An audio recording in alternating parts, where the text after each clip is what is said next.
ได้เลยตัวหนึ่งเนาะนี่นกนี่แหละ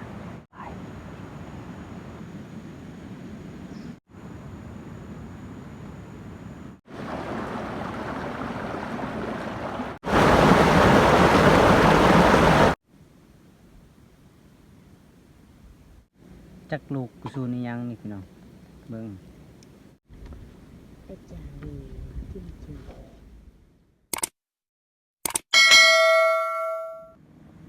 แต่สบายดีเพื่อนพี่น้องเนาะเมื่อไรก็เข้าป่าพี่น้องเข้าป่าคนเดียวเนาะหายิงนกบ่ฮู้ว่าสิมานหรือบ่เนาะพี่น้องเนาะบ่ฮู้คือกันเนาะพี่น้องเนาะมาลุ้นนำกันไปให้พี่น้องเพราะว่ามีนกกินมากอันนี้เนาะก็เลยเอามาหายิงเลยเนาะมาเบิ่งกันเลยไปนี่เนาะพี่น้องเนาะนี่แหละต้นเนี่ยต้นบางใหญ่ๆนี่เมื่อกี้นี้มีนกกินลายนกอย่างนกกระแรกบ่มันมาแหละมันกำลังมาแหละประมาณนี้แหละเพราะว่ามีอันหมากมันสุกนะกินแล้วหายิงลายต้นไหมพี่น้องยังลายทางพูนลายต้นลีเขาได้เลยตัวหนึ่งเนาะ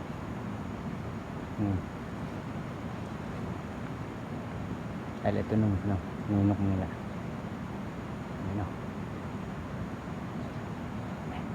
มันมาเลย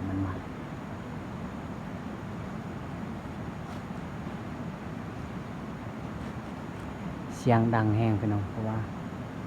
ฝนมันตกเนาะฝนมันตกไปน้ำมันแห้งไงดิน้ำไหลน้ำป่ามันไหลแห้งดิน้ำอยู่เหือก็เลยเสียงมันแห้งเนาะบ่ฮู้ว่าสิมานหรือบ่พี่น้องมาลุ้นนำกันเนาะหายิงนกเนาะ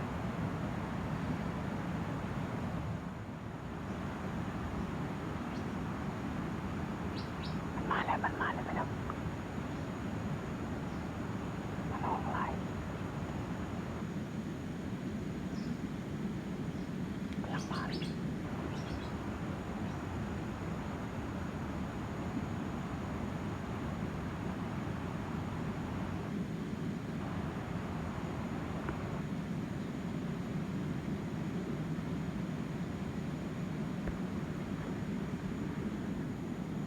มันมาแล้วมันก็ไปต่อ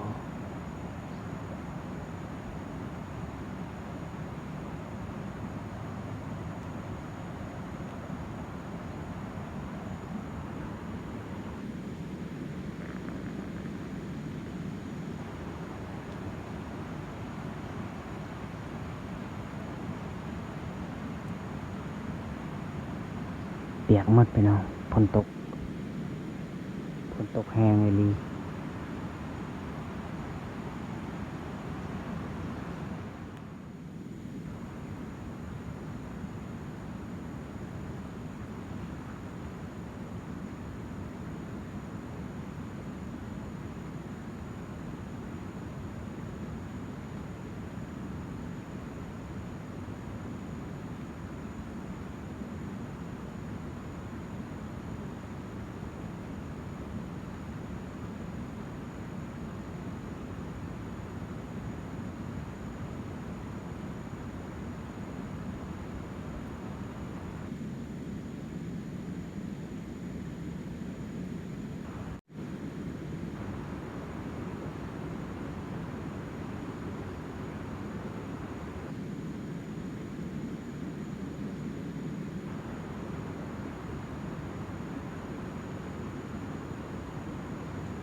ตอนนี้ก็เรากำลังสิออกเนาะพี่น้องเนาะเพราะว่าบ่เห็นนก นกบ่เห็นไปกินนะพี่น้องเนาะเอาออกมันไปตามห้วยเนาะลงทางลุ่มหมดเลยหาบอลไม้ต่อเนาะเพราะว่าบอลนี้มันบ่มีนกจะกินแหละบ่มีนกกิน เอาไปบอนทางไม้อีกไป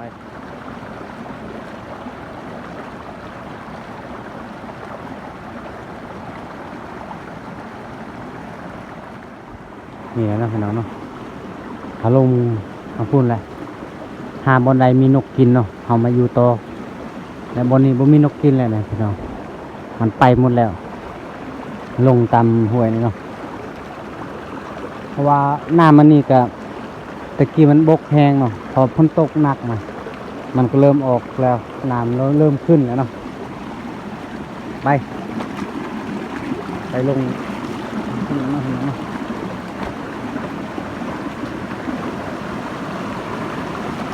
ฟ้า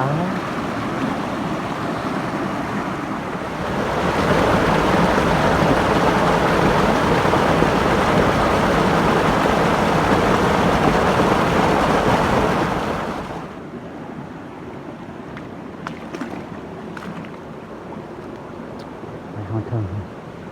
บนนี้ก็ลายเนาะกบนี่คือมีคนบนนี้เมื่อกี้นี่ได้ยินเสียงปืนเขายิงนะคือสิมีคนเนาะเอาลงไปต่อลายได้กบใหม่บนนี้บ่ฮู้ว่าสิมีนกกินหรือบ่เนาะ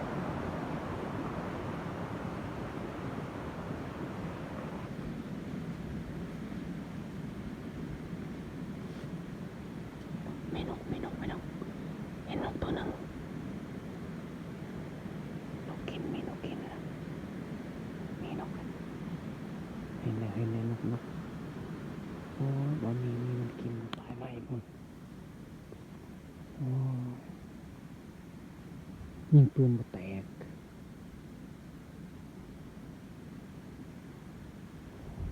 นกโอ้มันอยู่ฝ่ายใหม่ยิงบ่แตกคือพี่น้องว้าเสียดายลิบ่ได้นะพี่น้องเนาะได้ไม่ตัวหนึงนะเพราะว่าตอนนี้ก็หิวข้าวแล้วมากินเขาเนาะมีเที่ยงนะมีเที่ยงให้หมดแหละมากินข้าวนะพี่น้องเนาะไปได้ไม่ได้ตัวเดียวนะว้า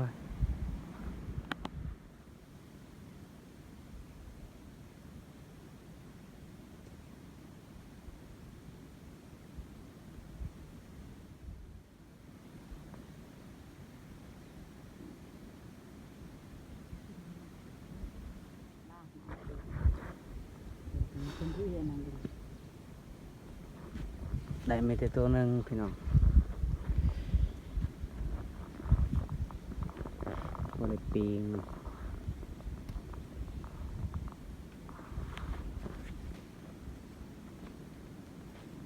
เบิ่งให้นี่พี่น้อง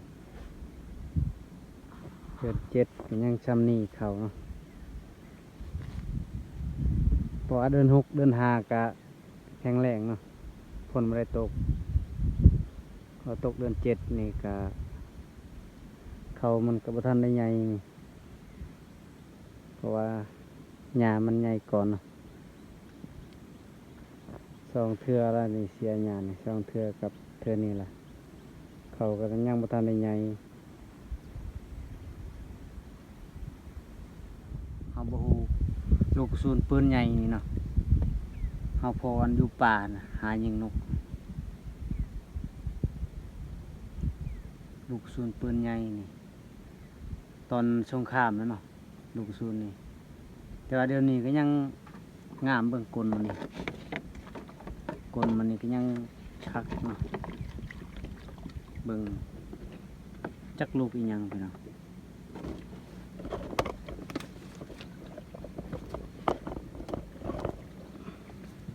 นี่เนาะเฮาพออยู่ป่านะเพราะว่าเฮาดักนกอยู่ต้นไม้หั่นก็เฮาพอเลยนี่คือมันบ่ระเบิดตอนไฟไหม้หั่นเนาะไฟไหม้ป่าหั่น จักลูกกุซูนนี่ยังนี่พี่น้องเบิ่งลูกกุซูนนี่ตอนนั้นสงครามพุ่นเนาะ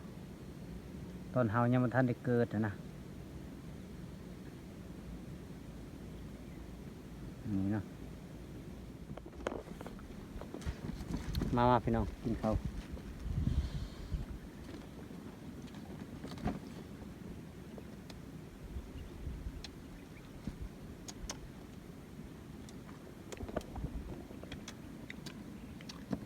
ได้นกตัวหนึ่ง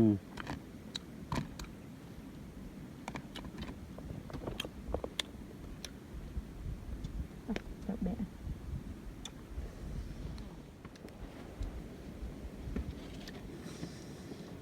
จุดเล็กเลย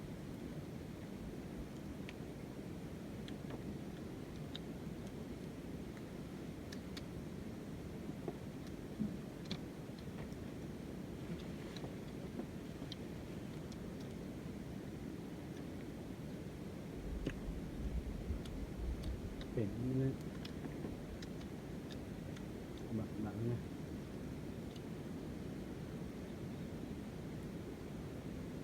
ลงไปเลยเพื่อมาเป็นแบบ นานแต่ละเป็นออก นึง อาจารย์ดีจริง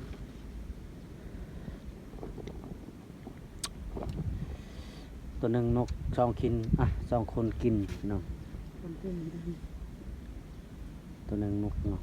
กินสองคน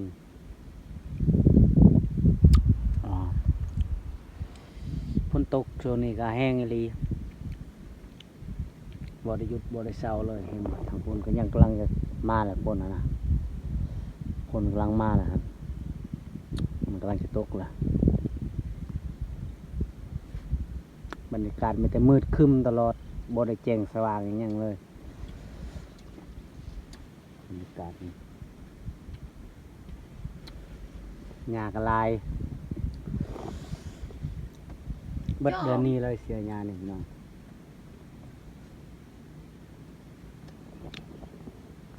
ทางพ้นก็มีแต่ให้เบิดเลยนั่นก็มีเที่ยงอีกนี่2-3 เที่ยงลายเลยมีแต่ให้เบิดทุน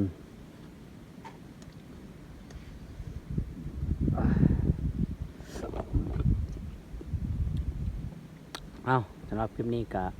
ชั้นนี้ก่อนนะพี่น้องเนาะไปเบิ่งก็ฝากกดไลค์กดแชร์นะพี่น้อง